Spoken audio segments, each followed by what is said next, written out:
Bismillahirrahmanirrahim. Assalamualaikum warahmatullahi wabarakatuh. Yang terhormat kepada Bapak Suparmono selaku PLT Kepala Sekolah UPTD Satuan Pendidikan SDN 27 Asri. Yang saya hormati kepada Bapak Ibu Dewan Guru yang saya banggakan. Pertama-tama mari kita panjatkan puji syukur kehadirat Allah Subhanahu wa taala. Mudah-mudahan kita mendapatkan rahmat hidayahnya sehingga kita dapat berkumpul di ruangan SDN 27 Asri ini dengan sehat walafiat. Kedua kalinya salawat salam pada akan kehadiran baginda Rasulullah Shallallahu Alaihi Wasallam.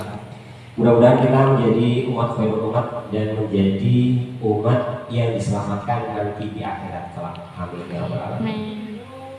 Izinkanlah saya di sini selaku pembawa acara sekaligus moderator aksi nyata diseminasi budaya positif SDN 27 Asri yang nantinya akan diupayakan kepada Misrina. Untuk itu kita baca dulu susunan acara. Yang pertama yang pembukaan, mari kita buka acara ini dengan lafaz basmalah bersama. Bismillahirrahmanirrahim. Acara kedua yaitu menyanyikan lagu Indonesia Raya yang akan dipimpin oleh Ibu Sukarwini. Waktu dan tempat saya persilahkan.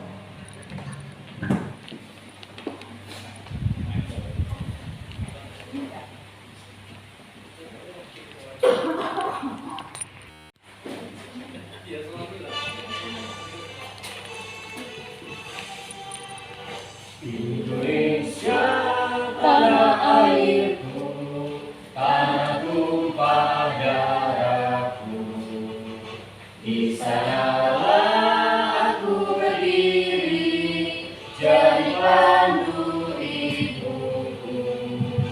Indonesia bangsaanku, bangsa dan tanah airku. Marilah kita bersatu, Indonesia bersatu.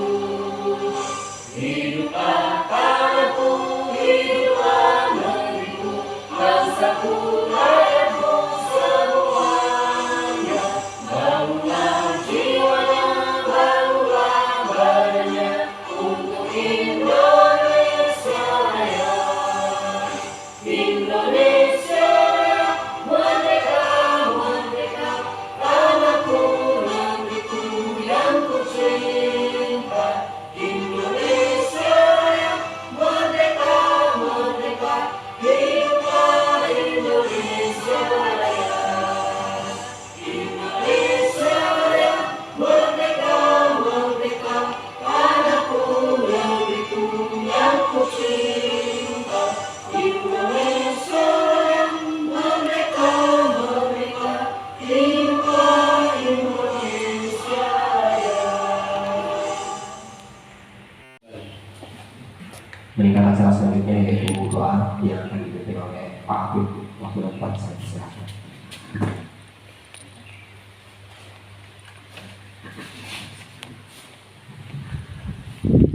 Bismillahirrahmanirrahim. Alhamdulillahirabbil alamin. Hamdan yuwafi nikmahu ya rabbana walakal hamdu walakal syukru. Alhamdulillahilladzi atmana wal akhirin walhamdulillahirabbil alamin. Acara selanjutnya yaitu sambutan Kepala UPTD Satuan Pendidikan SDN 27 Asri kepada Bapak Suparmono. Waktu tempat kami persilakan.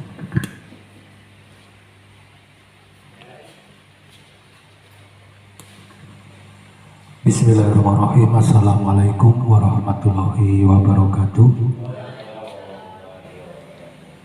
Bapak Ibu Dewan Pendidik SD 27 Asri yang saya hormati, khusus Bu Misrina sebagai calon guru penggerak yang berbahagia, biasa. Mari kita ucapkan syukur kita. Sekali lagi, jangan bosan-bosan. Kita bisa duduk seperti ini juga karenanya.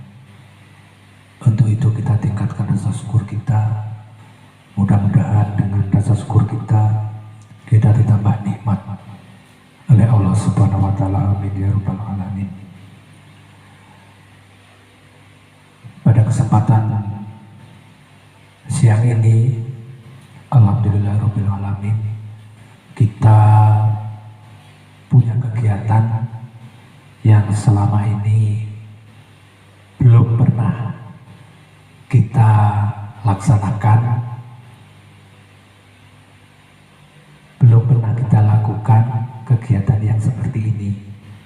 Kegiatan apa ini namanya? Disiplin now. Oh ya, disiplin positif. Ya, inilah alhamdulillah sekolah kita ada yang maju untuk menjadi guru penggerak. Dan alhamdulillah sekarang sudah masa pendidikan. Udah berapa bulan ya? 3 bulan, kurang 3 bulan lagi sampai November. Kita doakan bersama-sama semoga kawan kita ini berhasil ya dan sukses untuk menjadi guru penggerak ya, karena memang di Indonesia ini masih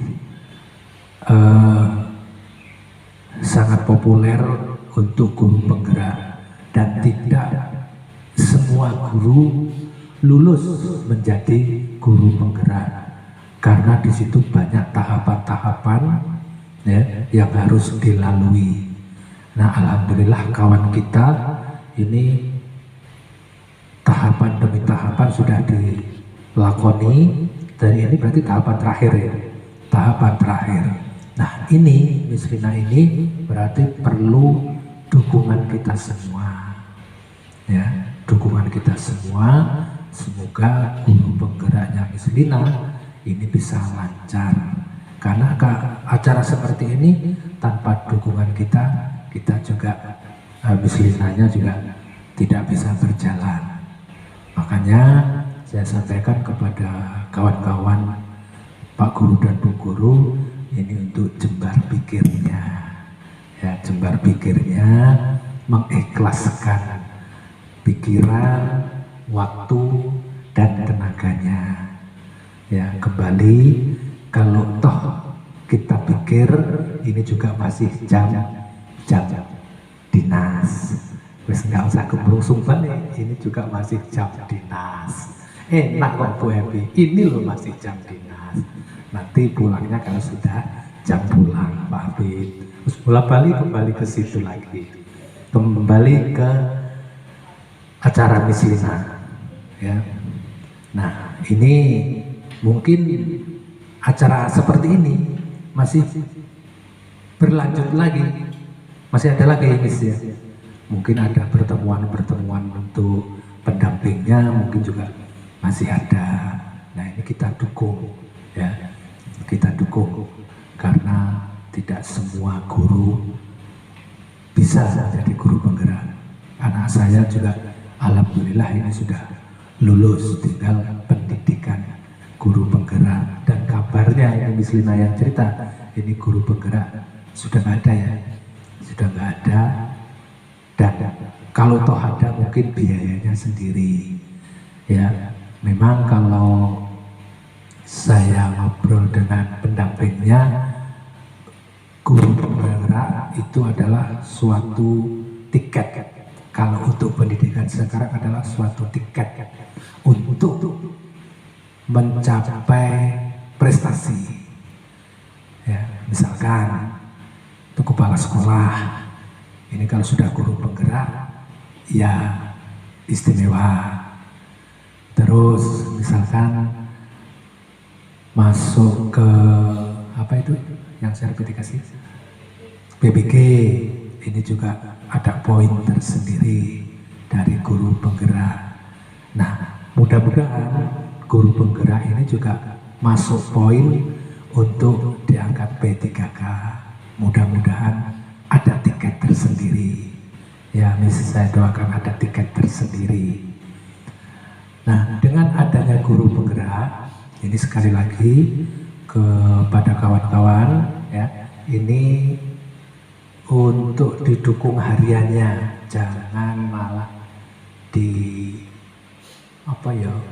jegali, jangan. Punya acara gini, oh ya Miss, nggak apa-apa, yuk kita bareng-bareng. Kayak kemarin ada kuis, saya juga senang dengan adanya kuis, saya juga tambah ilmunya, bukan ini tambah ilmunya, ya, karena juga saya baru sekali itu mengadakan kuis zaman kuliah dulu, saya nggak melakoni itu, ya. Oke, itu aja karena waktunya juga sudah siang, cukup itu aja yang saya sampaikan. Sekali lagi selamat untuk Miss Lina, semoga sukses untuk pendidikan 3 bulan ke depannya. Amin ya rabbal alamin. Saya akhiri, assalamualaikum warahmatullahi wabarakatuh.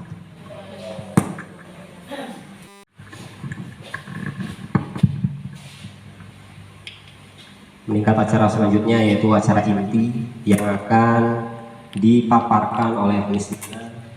Waktu dan tempat kami persilahkan.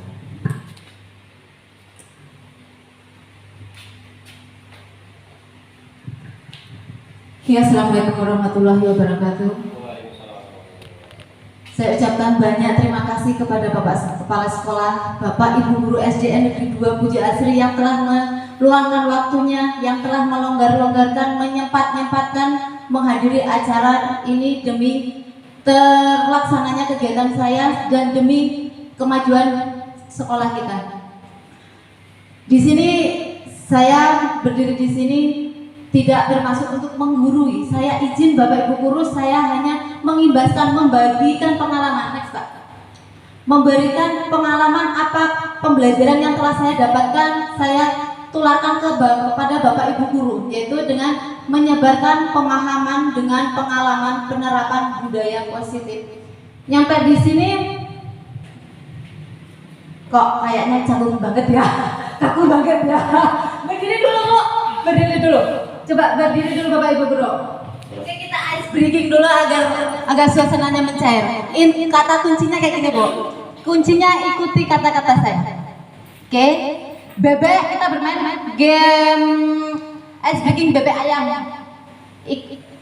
Bebek ayam. Kuncinya cuma enak, ikuti saya. Bebek ayam. Bebek ayam ayam. Bebek ayam. Bebek ayam ayam bebek. Ada berapa bebek? 6. Salah. Ada berapa ayam? 7. Masih salah. Oke. Bebek ayam. Ada berapa ayam? 3. Salah. Konsentrasi, Bapak Ibu. Konsentrasi, ayo. Konsentrasi ya.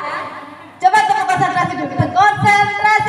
Konsentrasi dimulai. Belum semangat.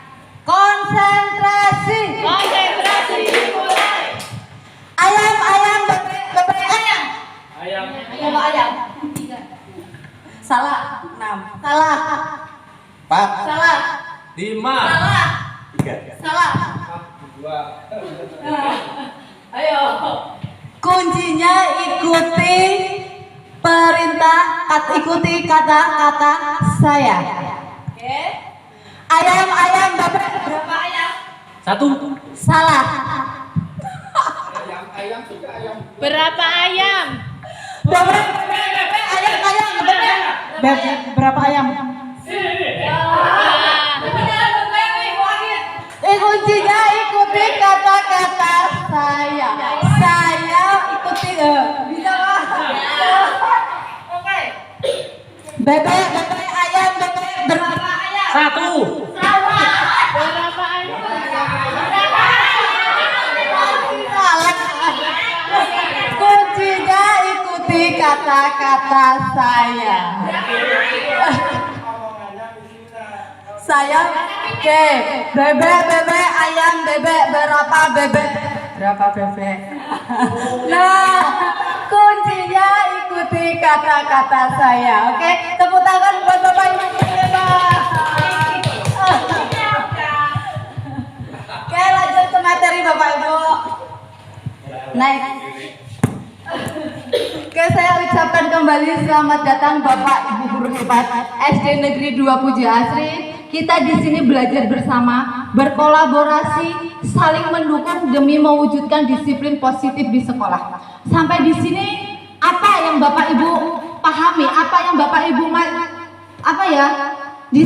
tersemat di kepala Bapak Ibu tentang disiplin. Pak Afif, apa Pak Afif? Disiplin yang maksudnya Bapak Ibu, Bapak ketahui? Peraturan. Tepat waktu. Tepat waktu. Disiplin positif. Disiplin positif.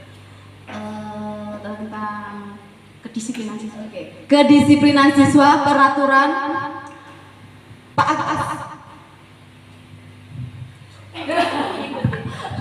Oke, next. Oke. Ice breaking sudah, next. Oke, konsep utama dari modul yang akan saya sampaikan yaitu dari budaya positif. Di dalamnya ada perubahan paradigma belajar, disiplin positif, kebutuhan dasar manusia, motivasi perilaku manusia, posisi kontrol restitusi, keyakinan kelas, dan segitiga restitusi. Agak ada bahasa yang asing buat Bapak Ibu guru. Restitusi sama, saya juga waktu belum masuk guru penggerak baru ini saya ngerti apa itu restitusi. Oke, di sini kita akan gali apa itu dari konsep-konsep budaya positif Bapak Ibu. Next, Pak. Oke, dari pembelajaran paradigma baru, pembelajaran dengan paradigma baru dirancang berdasarkan prinsip pembelajaran yang berdiferensiasi, sehingga setiap siswa belajar sesuai dengan kebutuhan diri serta tahap perkembangannya untuk mewujudkan profil pelajar Pancasila. Di sini ada kata-kata berdiferensiasi. Diferensiasi ini kata dasar dari different. Nah, different itu berbeda. Jadi murid-murid berhak mendapatkan perlakuan yang berbeda. Murid-murid berhak karena apa? Karena dari murid sendiri dia mulai mempunyai karakter sendiri. Jadi kita sebagai guru harus bisa menerapkan, dia harus bisa memahami karakter murid yang seperti apa, harus pembelajaran yang seperti apa yang harus kita terapkan untuk siswa 1, untuk siswa 2, siswa 3 dan siswa-siswa yang lainnya. Jadi dalam satu kelas itu bisa berbanyak karakter dan kita harus memberikan pembelajaran atau umpan-umpan balik pembelajaran yang berbeda sesuai dengan karakter siswa-siswi kita. Oke, dari paradigma baru di sini ada di dalam konsepnya terdiri dari profil pelajar Pancasila, yaitu yang pertama beriman, bertakwa kepada Tuhan Yang Maha Esa dan berakhlak mulia. Ini kenapa dia taruh di paling atas? Tadi juga sudah dibahas oleh Bapak Kepala Sekolah kita. Ini nomor 1, ini kuncinya. Dari ketika anak-anak sudah bisa bertakwa kepada Tuhan, beribadah dengan baik, insya Allah ke bawahnya akan mengikuti. Kemudian yang kedua, mandiri. Mandiri di sini siswa bukan siswa di sini, mandiri di sini siswa mampu mengapresiasikan, siswa mampu berkreasi, aktif, mampu dengan sendirinya dengan apa yang dia inginkan begitu. Kemudian bernalar kritis, kreatif, bergotong royong dan berkebinian global. Next, Pak. Oke, selanjutnya disiplin positif. Apa yang Bapak Ibu ketahui tentang disiplin positif? Tadi tentang peraturan. Terus apa lagi Bu Emi tadi? Kedisiplinan. Oke, saya mau tanya lagi untuk pertanyaan yang kedua. Apakah sekolah kita sudah menerapkan budaya positif? Belum. Sudah? Iya, sudah menerapkan tapi belum maksimal. Jadi di sini kita akan bagaimana caranya akan bisa memaksimalkan dari budaya-budaya positif itu. Next. Oke, disiplin positif adalah budaya positif merupakan salah satu cara penerapan disiplin yang bertujuan untuk menumbuhkan dan kesadaran serta memperdayakan anak tanpa melakukan sogokan, paksaan atau hukuman. Saya garis bawahi dari kata sogokan, paksaan atau hukuman. Menurut Bapak Ibu, dari kata-kata sogokan, paksaan atau hukuman, pernah nggak Bapak Ibu melakukan disiplin dengan mengimbaskan 3 kata ini? Pernah. Untuk saya sendiri, oke, saya koreksi diri saya sendiri, kemarin pernah mengajukan ke Bapak Kepala Sekolah, Pak, kita pakai poin, buku poin dan penghargaan. Nah, ternyata untuk poin ini jatuhnya ke penghukuman. Oke, untuk penghargaan itu jatuhnya ke sogokan, Pak. Kenapa? Yang pertama, anak-anak mampu melakukan kebaikan, mampu melakukan apa tujuan dari positif, bukan dari intrinsiknya, bukan dari dalam dirinya sendiri, karena dia mau upah, dia mau hadiah, dia mau, pokoknya karena dari faktor dari luar, ya. Kemudian ketika paksaan, anak-anak rajin berangkat sekolah pagi, anak-anak rajin piket di halaman. Kenapa? Dipaksa. Ternyata dipaksa, itu anak-anak terpaksa melakukan itu. Dan itu memang keadaannya seperti itu. Kemudian untuk hukuman. Hukuman ketika anak-anak melakukan hal yang positif, ketika anak-anak tidak melakukan kenakalan, dia manut, dia rajin, ternyata dia menghindari ini, Bapak Ibu. Anak-anak menghindari ini. Tidak ada kesadaran untuk menumbuhkan kesadaran memperdayakan anak. Jadi tidak ada kesadaran dari dirinya sendiri. Karena dia mau sogokan, karena dia terpaksa, karena dia juga menghindari hukuman. Oke, next Pak. Oke, pendekatan disiplin positif bukan mengenai anak atau peserta didik secara langsung, melainkan bagaimana orang dewasa yang memberikan dampak dan pengaruh positif kepada anak atau peserta didik. Pendekatan disiplin positif menitik beratkan pada pendekatan yang positif tanpa kekerasan. Tanpa kekerasan, Bapak Ibu. Oke, kita harus memotivasi, menggunakan refleksi kesalahan, menghargai, membangun logika dan bersifat jangka panjang. Ini konsepnya seperti ini, Ibu. Ketika kita membimbing siswa untuk melakukan disiplin positif ini, kita tidak melakukan kekerasan kepada siswa seperti hukuman, paksaan tadi. Nah, kita harus memotivasi diri dia. Kita harus motivasi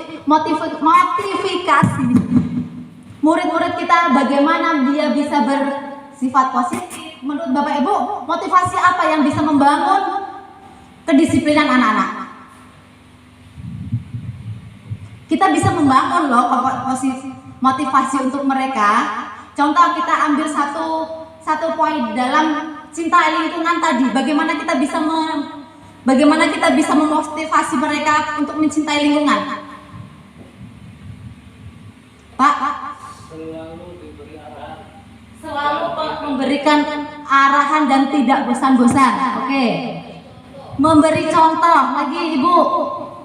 Oke, sama. Nah, itu bentuk-bentuk dari motivasi. Jadi kita memberi contoh gambaran agar siswa-siswi kita melakukan disiplin positif. Kemudian pendekatan, kemudian merefleksi kesalahan.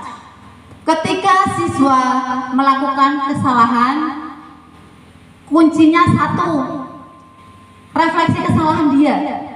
Tanyakan. Pasti setiap apa yang dilakukan siswa itu dia punya alasan. Kita cari refleksi, kita cari tahu kenapa dia melakukan itu. Kemudian hargai. Ketika mungkin meskipun anak-anak salah, kita tetap wajib menghargai dia, karena dia punya alasan untuk melakukan itu. Kemudian membangun logika.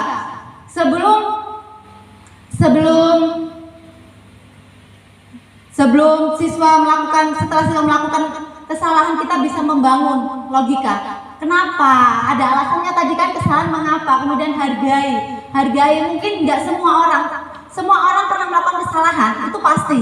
Itu bentuk-bentuk cara menghargai. Kemudian membangun logika, membangun dengan cara yaitu apa? Anak-anak sadarkan anak-anak bahwa dia melakukan kesalahan. Apakah melanggar dari disiplin positif? Apakah dia telah melanggar? Kalau di kelas saya kemarin sudah membuat keyakinan kelas, di mana dia telah membuat sendiri. Dan kita bisa sematkan di sini bagaimana setelah dia menghargai, kita membangun logika, bagaimana kita juga ajak dia ngomong, kita ajak dia ngobrol, bagaimana dari setelah dia melakukan kesalahan, seharusnya dia harus berbuat apa. Kita pancing dia harus berpikir secara logika, karena itu emang dari pikirannya dia, dari hatinya dia, bukan contoh menumpahkan air langsung dilap. Itu contoh sebagai konsekuensi. Kalau anak jahat menumpahkan air kan langsung mereka kalau dia tahu itu salah langsung dilapkan. Nah di situ mungkin ada kesalahan-kesalahan lain, mungkin bisa kita membangun logika dengan yang kita ajak ngobrol, lebih ke pembicaraan yang intern. Kemudian bersifat jangka panjang. Ketika kita menerapkan disiplin positif ini ternyata mampu bersikap berjangka panjang, Bapak Ibu. Di mana siswa mungkin penerapannya bisa lebih mendalam. Jadi ingat, oh saya pernah melakukan ini, jadi solusinya ini. Jadi mungkin di anak-anak lebih bisa untuk menghindarinya lagi karena dia pernah melakukan kesalahan, pernah dia melakukan solusi untuk dirinya sendiri. Begitu kurang lebihnya, Bapak Ibu. Next. Kemudian sebagai seorang pendidik, tujuan kita adalah menciptakan anak-anak yang memiliki disiplin diri sehingga mereka bisa berperilaku dengan mengacu pada nilai-nilai kebijakan universal dan memiliki motivasi intrinsik bukan ekstrinsik. Motivasi intrinsik yaitu tadi tentang apapun yang dia lakukan itu berasal dari dirinya, bukan dari faktor ekstrinsik seperti sogokan tadi, hukuman dan paksaan. Itu karena mereka dari faktor luar. Dia melakukan kebaikan karena dari faktor luar. Oke, setiap disiplin positif yang dilakukan anak-anak itu mungkin mereka mempunyai kebutuhan dasar manusia. Ini semua manusia memiliki kebutuhan dasar, termasuk anak-anak didik kita. Yang pertama yaitu kebutuhan bertahan hidup. Yang kedua, kasih sayang dan rasa diterima. Yang ketiga, penguasaan. Yang keempat, kebebasan. Dan yang kelima, kesenangan. Itu wajib nggak Bapak Ibu? Wajib. Bapak Ibu harus, kebutuhan ini harus terpenuhi nggak sih untuk Bapak Ibu sendiri? Tidak berbeda dengan anak murid kita. Kebutuhan bertahan hidup yaitu makan, kesehatan, sandang, pangan, itu mereka harus tercukupi. Kemudian kasih sayang dan merasa diterima. Kita juga, murid juga membutuhkan kasih sayang kita. Kasih sayang seorang guru kepada muridnya, kasih sayang dari teman dengan teman yang lainnya, itu siswa harus merasakan. Kemudian rasa diterima, keberadaannya dia tuh dianggap loh, dia tuh ada loh, hargai dia. Itu sangat penting untuk mereka ternyata Bapak Ibu. Kemudian penguasaan. Untuk penguasaan, ini setiap siswa yang kita berikan materi, pelajaran. Bapak Ibu, kita kembali ke masa lalu ketika Bapak Ibu, oke lah, kita untuk IQ mungkin berbeda, anak-anak juga berbeda.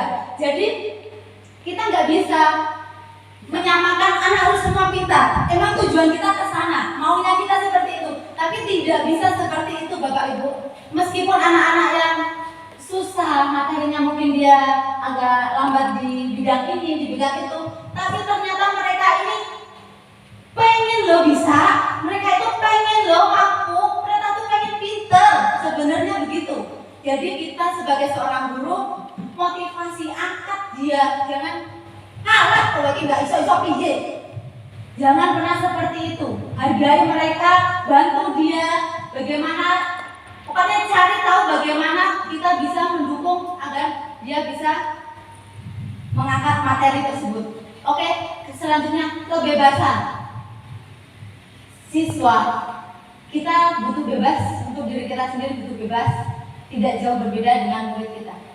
Bebas di sini kita Untuk murid kita berikan keleluasaan, kita berikan apa ya, kreasi untuk apa, mereka harus mempunyai, biar terbuka gitu loh Bapak Ibu, apa yang anak-anak bisa, apa yang anak-anak konsepnya, karakternya terpendam bisa terbuka, karena dia memang punya kebebasan untuk mengeluarkan apa ya, karakter atau imajinasi dia. Aku ini gini loh, aku ini gini loh. Dukung mereka Bapak Ibu. Kemudian kesenangan. Ini kesenangan yang dimasuk ke visi Bapak Ibu, Bapak Kepala Sekolah kita, yaitu kesenangan. Ya, ketika belajar anak-anak itu harus senang. Anak-anak itu harus senang dulu. Jadi ketika mungkin kalau saya jalan, kok anakku ribut dewe yo. Anakku ribut dewe. Di dalam kelas itu berisik sendiri, mungkin sebelah-sebelahnya ya mohon maaf kalau memang agak lain. Ya di sini saya mencoba membangun kesenangan mereka. Ketika anak-anak senang, insya Allah materi yang kita berikan akan kena. Insya Allah materi yang akan kita berikan dapat, karena dia merasa senang, dia tidak akan merasa terbebani. Dia akan kita. Kemudian ada pun konsepnya ini, kita kadang saya berikan game atau segala macam buat mengaitkan materi dengan pembelajaran atau berbasis dengan permainan. Di sini anak-anak nggak sadar ternyata mereka bermain sambil belajar. Begitu kuncinya Bapak Ibu. Nice. Oke, motivasi perilaku manusia. Motivasi merupakan dorongan yang timbul dari diri seseorang secara sadar atau tidak sadar untuk melakukan suatu tindakan dengan tujuan tertentu. Ini motivasi. Setiap sesuatu yang akan kita lakukan, kita punya motivasi. Saya kembali ke tanya Bapak Ibu. Bapak Ibu profesi sebagai guru, pasti punya dong motivasi sebagai guru, itu pasti. Ya tidak Bapak Ibu guru? Mbak Anggit, motivasinya apa menjadi guru? Motivasi Ibu sebagai menjadi guru.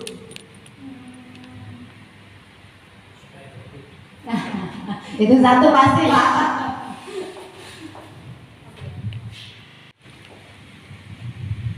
Pengen belajar, emang senang sama anak-anak mungkin, mengisi kegiatan. Apa ya? Anak-anak supaya apa ya, senang dengan membaca buku seperti itu. Yang jelas motivasi saya menjadi seorang guru yaitu memberikan pendidikan yang terbaik bagi anak-anak didik saya agar mereka menjadi orang yang lebih berguna lagi. Motivasi saya kepada anak didik saya, motivasi merupakan dorongan yang timbul dari diri seseorang. Jadi menimbulkan anak-anak itu suka membaca, karena menurut saya ilmu itu, buku itu adalah gudangnya ilmu. Jadi memotivasi anak-anak untuk berlatih, belajar dengan kesadarannya sendiri, seperti itu. Ada yang mengatakan? Motivasi saya untuk menjadi guru itu adalah masuk ke ilmu agama, yaitu 3 perkara. Yang pertama, amal jariah, anak soleh, dan ilmu yang bermanfaat. Nah, ini masuk yang ilmu yang bermanfaat. Jadi otomatis menyampaikan ilmu-ilmu yang bermanfaat yang nantinya bisa berguna untuk murid-murid kita, nantinya berguna untuk nusa dan bangsa. Itu 3 perkara. Saya ucapkan terima kasih untuk motivasi Bapak Ibu, luar biasa sekali. Dengan tujuan tersebut mungkin kita akan termotivasi lagi, memacu semangat kita lagi untuk meningkatkan tujuan kita sebagai seorang pendidik. Motivasi perilaku manusia. Yang pertama, menghindari ketidaknyamanan atau hukuman. siswa melakukan disiplin diri karena dia takut dihukum. Itu berkoneksi dengan budaya positif tadi Bapak Ibu ya.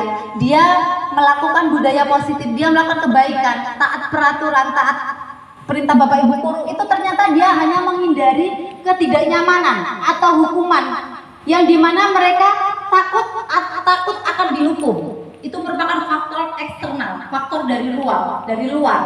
Kemudian yang kedua, mendapatkan imbalan atau sogokan tadi atau penghargaan dari orang lain, yaitu siswa melakukan disiplin dirinya hanya ingin mendapatkan imbalan. Dia punya tujuan karena dia ingin mendapatkan sesuatu dari Bapak Ibu guru lah. Berbuat baik dulu lah, nanti dapat ini dari Ibu guru, nanti dapat hadiah. Belajar yang tekun nanti dapat reward, nanti ada segala macam. Dari situ ternyata merupakan faktor eksternal. Kemudian yang ketiga, menghargai nilai-nilai kebijakan universal. Siswa melakukan disiplin diri karena sadar akan nilai-nilai kebajikannya. Siswa itu sadar apa yang mereka lakukan itu memang benar-benar baik untuk dirinya. Jadi itu benar-benar berasal dari dirinya sendiri, yaitu merupakan faktor intrinsik. Kemudian ada konsep disiplin dengan identitas gagal, yaitu hukuman dan penghargaan. Ini konsep disiplin dengan identitas gagal Bapak Ibu, di mana hukuman merupakan sesuatu yang menyakitkan bagi anak didik kita, ternyata menyakitkan hukuman itu. Kemudian rasa ketidaknyamanan. Yang ketiga, murid merasa takut, kemudian memaksa, menyembunyikan kesalahan, kemudian ternyata imbasnya mereka akan rendah diri. Kenapa mereka menyembunyikan kesalahan? Karena dia menghindari hukuman. Itu faktor-faktor ekstrinsik yang membuat disiplin gagal. Kemudian penghargaan ini ternyata tidak efektif, merusak hubungan. Kenapa merusak hubungan Bapak Ibu?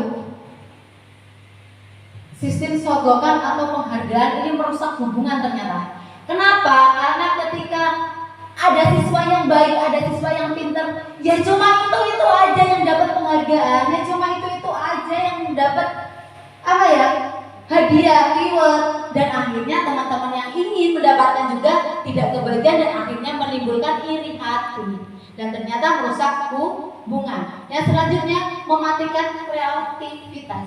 Kenapa? Karena mereka tidak keluar kreativitasnya, aktivitasnya tidak keluar karena dia hanya mengejar penghargaan tersebut.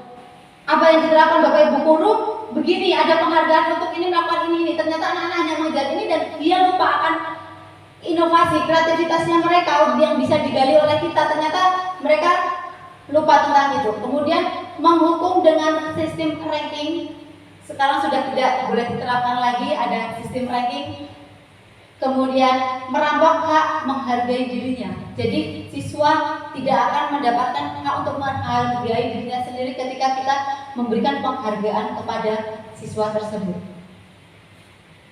Kemudian konsep disiplin dengan identitas sukses, yaitu yang pertama konsekuensi, yang kedua dengan restitusi. Di mana konsekuensi ini penguatannya jangka pendek, perlu monitoring berkelanjutan, stimulus respon, menghormati peraturan, dan kehilangan waktu untuk merespon. Sebagai contoh, untuk konsekuensi di sini seperti ketika anak-anak seperti ada air di situ, ada air tumpah, kita sudah menerapkan konsekuensi di mana mereka harus mengisi ulang air dan mengelap dan membereskan, di mana itu kita tidak menegur atau itu anak-anak sudah dengan sendirinya apa yang dia lakukan. Jadi mereka harus langsung melakukan kegiatan apa yang harus dia lakukan. Dia sudah tahu itu konsekuensi. Kemudian yang kedua, perlu monitoring berkelanjutan. Kita tetap perlu. Ayo, itu tumpah harus diapain? Ayo, tetap kita harus monitoring terus. Kemudian stimulus respon ketika kita menginstruksikan, kemudian anak-anak melakukan, itu stimulus respon. Kita mengode, kemudian anak-anak melakukan. Contoh, nah itu tumpah, diapain? Nah di situ anak-anak merespon, iya bu, nanti saya alam. Nah di situ stimulus responnya. Kemudian kehilangan waktu untuk merespon. Ini anak-anak nggak bisa. Kita anak-anak nggak sempat mengungkapkan perasaannya dia, nggak sempat mengungkapkan kenapa dia mencantumkan itu, nggak ada alasan. Kemudian restitusi, yang pertama anak-anak lebih bertanggung jawab untuk perilakunya. Kedua, fokus pada pemecahan masalah pada jangka panjang. Kemudian yang ketiga, menghormati dirinya dan orang lain. Kemudian yang selanjutnya, teori kontrol, bersemangat memperbaiki kesalahan. Di sistem next Pak. Oke, konsep disiplin pendekatan restitusi.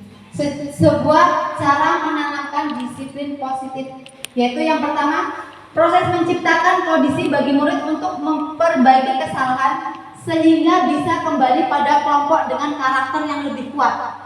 Ini pengertiannya. Kemudian ciri-cirinya bukan menebus kesalahan namun belajar dari kesalahan. Ini anak-anak ketika melakukan kesalahan, dia bukan menebus kesalahan tapi mereka belajar dari kesalahan tersebut. Kemudian memperbaiki hubungan, tawaran bukan paksaan. Jadi kita menawarkan apa yang harus anak-anak lakukan, bagaimana solusinya untuk memperbaiki sikap tersebut, itu kita tawarkan. Jadi anak-anak berpikir logis. Kemudian untuk untuk melihat ke dalam diri, mencari kebutuhan dasar yang mendasari tindakan. Jadi kenapa anak-anak itu melakukan kesalahan, disiplin atau itu apa yang mendasarinya? Kita cari tahu di situ. Kemudian fokus pada karakter, menguatkan dan fokus pada solusi. Nih, perbedaan antara contoh kasus siswa yang sering tidak mengerjakan PR. Yang pertama hukuman. Itu ada hukuman, konsekuensi, dan restitusi. Yang pertama hukuman. Guru menghukum siswa tersebut hormat bendera selama 10 menit. Itu ketika siswa tidak mengerjakan PR loh. Ada hubungannya tidak dengan materi yang diberikan atau materi dengan pembelajaran ketika guru menghukum menghormat bendera dengan selama 10 menit. Tidak. Nah itu jatuhnya ke penghukum. Oke, guru marah dan murid takut. Ayo, Bapak Ibu guru yang muridnya tidak mengerjakan PR, yang suka marah-marah, itu jatuh ke kita sebagai penghukum. Kemudian konsekuensi, siswa sering tidak mengerjakan PR. Konsekuensinya apa? Yang pertama, mengerjakan PR saat istirahat 2 kali lipat. Itu konsekuensinya karena dia tidak mengerjakan di rumah. Kan ini pekerjaan rumah. Jadi anak-anak bisa mengerjakan di kelas dengan 2 kali lipat. Kemudian guru tegas dan siswa menghormati peraturan. Itu namanya konsekuensi. Perbedaan dari hukuman dan konsekuensi. Cukup terlihat berbeda ya Bapak Ibu. Oke, kemudian kita langkah lagi ke restitusi. Yang pertama, menanyakan keyakinan kelas atau keyakinan sekolahnya. Apakah melanggar keyakinan kelas yang sudah dibuat tentang tidak mengerjakan PR? Kita tanyakan kepada dia, oh ternyata melanggar. Kemudian bantu siswa menyelesaikan masalahnya. Kenapa tidak mengerjakan PR? Tanyakan Bapak Ibu guru ngopo nggak ngerjain PR? Tanyakan alasannya, nanti anak mengungkapkan. Dia berani mengungkapkan apa yang terjadi dengan dirinya, apa keadaan di rumahnya yang sebenarnya kita tidak tahu. Jadi kita bisa memahaminya. Kemudian terbuka dan menghormati orang lain. Oke, kita terbuka, anak-anak juga akan lebih terbuka. Kita hormati dia, kemudian setelah kita ngobrol dengan siswa bagaimana solusinya, kita tawarkan bagaimana cara penyelesaiannya. Kurang lebih seperti itu Bapak Ibu guru.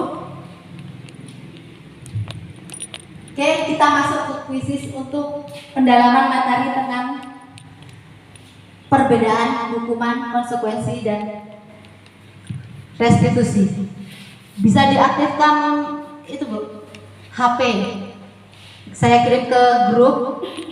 Cuma 13, kurang lebih 10 pertanyaan yang mungkin bisa Bapak Ibu bedakan antara hukuman, konsekuensi, atau restitusi.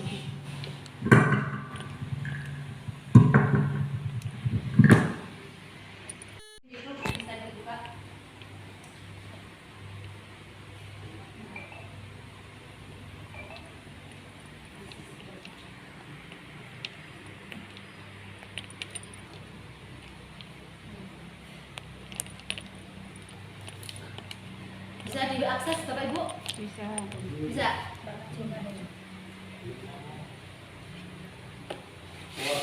Masuk dulu ini ya Mbak.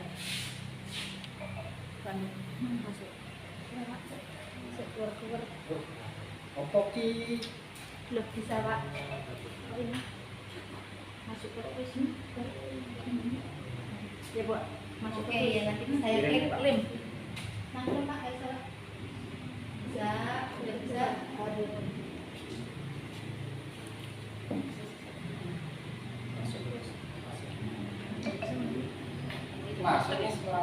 Iya masuk dulu Pak.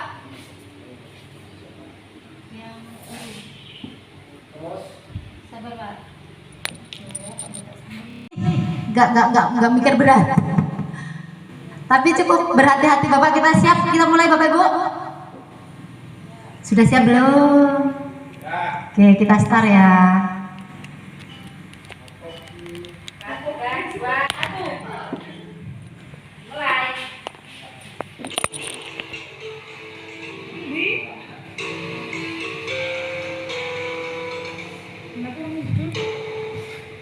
Kurang kan? Nggak kelihatan Pak.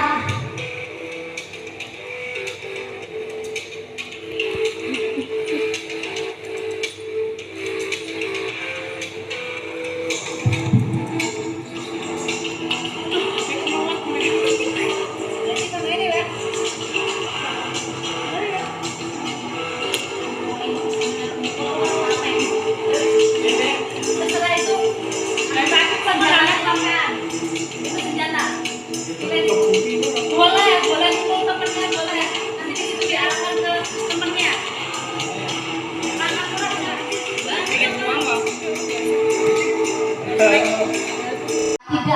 Tidak menggunakan kita keyakinan kelas atau mengapa tidak menggunakan ke peraturan kelas.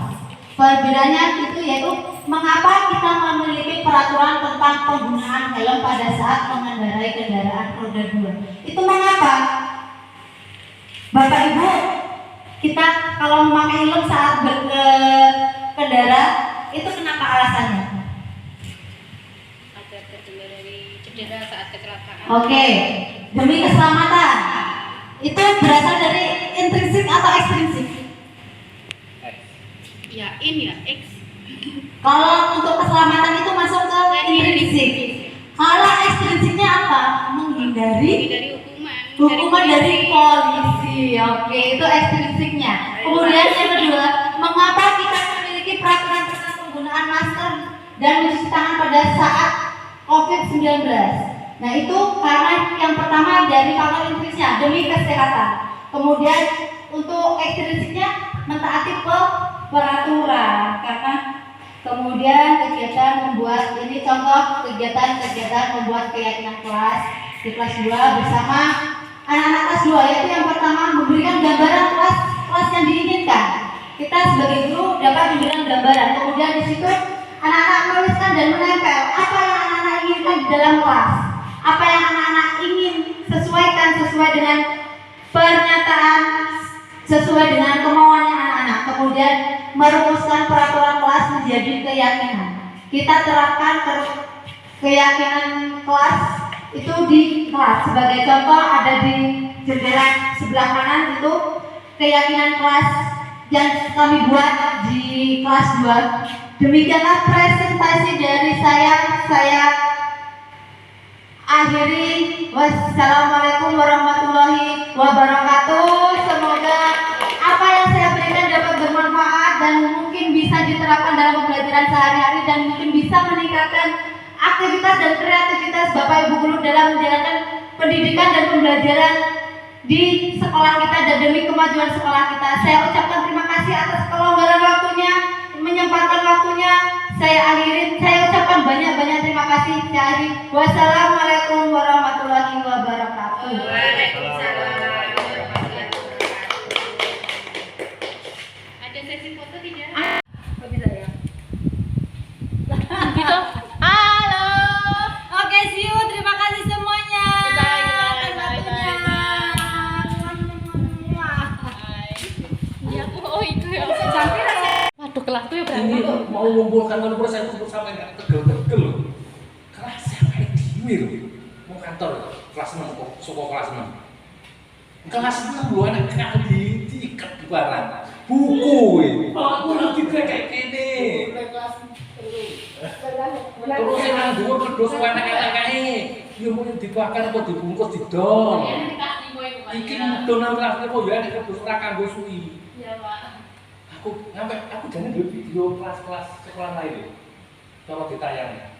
Tak video kelas lho. Saya pertama Ditanya aku ya, Pak. Masuk itu ya. ya gula hilang. Dikirim di grup aja. Enggak maksudnya di WA mau dipasang. Di situ di kelas ya. Bangunnya ada seperti ini. Terima video. Ya. Sebenarnya saya mau ngomong itu setelah minggat itu mau bedah keadaan kelasnya, tapi minggat orang pelakon-pelakon. Aku intek aku. Kontak nggak pelakon-pelakon. Maksudnya suasananya dirubah. Karena saya sampai sebenarnya cuma cita-cita itu tidak minggat itu terus ngecek otomatis kan melalui arsitek paling orang yang tempel. Terus apa itu gabung mau tak beli ini gitu loh, terus diundang ke orang ditanya itu aja kontak sampai ngerti ada begitu kelas 6 ya turun kelas ini hasil survei gimana loh, saya foto-foto makanya pas kalau mau di video kayak ini nggak ada awas ke foto masuk FB lah anak masuk FB saya lihat oh malah bu itu yuk dicontoh di sini masuk FB saya di apa itu di foto dirapikan dulu saya sering lihat ya oh ini ada juga kelas 5 juga ada terus yang pakai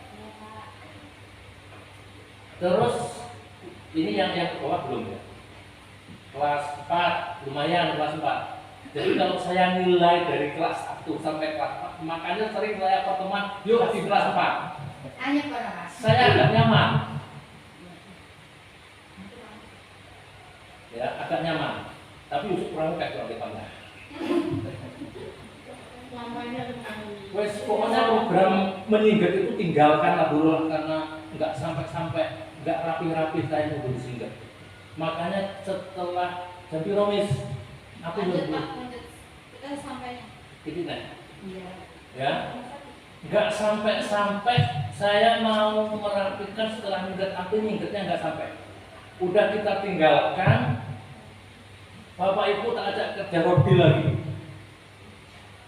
ya jadi kelas 6 sampai kelas 4 duitnya kita alihkan chat aja ya semua pokoknya mau iso butuh singgil kami ini apa namanya kita cek terus memang ada pelajaran yang tempel menempel seperti ini tapi terang-terangan saya nggak tahu semua rame banget ketemu mis lah cuma video nggak ada tulisannya video aja di video ya jadi nanti setelah ulangan kita ibaratnya sehari satu lokal berarti itu 3 hari kita ngecek dicek dan jangan ditempel-tempel udah rapi aja paling ada kalau tulisan pojok ya yang kecil aja pojok baca kayak di SMA itu mis pas pertemuan kita kan ada tulisan pojok membaca tapi ya diri wah terima berarti kakean Injili. Terus kalau punya kipas saja. Kalau misalnya ada tanggalan, hasil untuk anak-anak hasilnya nggak usah ditempel-tempel. Pokoknya biar padam. Wes, sing dituntut saya awal walaupun kita nggak sana. Memang sih ada peraturan, ada pembelajaran, hasilnya kita tempel, biar seneng anak-anak, biar seneng, ya. Tapi nggak usah, biar rapi sekolah itu. Ini terutama bagi ayah, tempelannya super nih, ruangan. Terus, wow, pas gue tau Tempeli duit. gue harus iso ngecat dicat rasa ditempeli. Biar rapi semua. Kalau mau buat untuk nempel papan mading ya namanya. Nah itu ada masanya, nggak usah lama-lama. Kalau memang udah kira-kira ganti dibuang, nempel lagi. Kalau yang kelas kecil belum, kalau yang 4, 6 nggak usah tempel-tempel. Ini aja udah rame banget. Terus Mbak Ria, terus tempelan aja pokoknya semua nanti nyampe ke tempat buang gitu. Mbak Ria, ini di kelasnya mendingan nggak usah pakai taplak. Oh, mejanya. Mejanya itu loh taplakmu gorden. Saat ini kita nggak ada dananya, teman kita rapikan aja. Nggak usah pakai taplak. Terus ya pokoknya nanti rapinya setelah ngecat semua direhab semua. Nggak usah pakai taplak, meja rapi, tulisan hanya kalender apa jadwal gitu aja. Korden, nah ini kordennya masuk kelas 4. Ini juga ada kordennya, itu bagus loh, sebenarnya bagus loh. Kalau misalkan ibu mau berkorban, misalkan korden segini aja gitu. Misalkan terus ini dikecil, Korden kuku. kuku ya tadi. Iya. Kuku ya, murah, wow. Aku malah nyanturin kalau juga nih. Wes, Kemarin di sana udah ngomong, mau kesinggung, tapi ini sih memang juga berdasarkan sekolahan lain, nggak hanya kita sendiri. Kayaknya sekolah itu rapi-rapi. Saya kalau pas ujung kayak kemarin ke pertemuan-pertemuan personatif, saya masuk lirik-lirik, itu pasal keras gitu sih. Kemarin ada ide kayak gitu, Pak, ini anak-anak tersebut bawa ini buat kerajinan. Tapi ternyata nggak ingat kalau itu nggak bisa ditempel. Kalau pakai kayu, apa kusen kayu kan mungkin bisa dipaku ya kali dipaku. Tapi kalau ini nggak bisa nakali. Tadi itu gurunya wajib berkorban, nggak maksudnya tuh yang kita beli kan ada tumis yang satu warna itu biar senada gitu. Itu kan ngomongnya ya tapi korban ini oke. Ya, kalau ngomong ke korban, Bapak pulang. Harga siplak digagalkan, tapi nggak jadi digagalkan.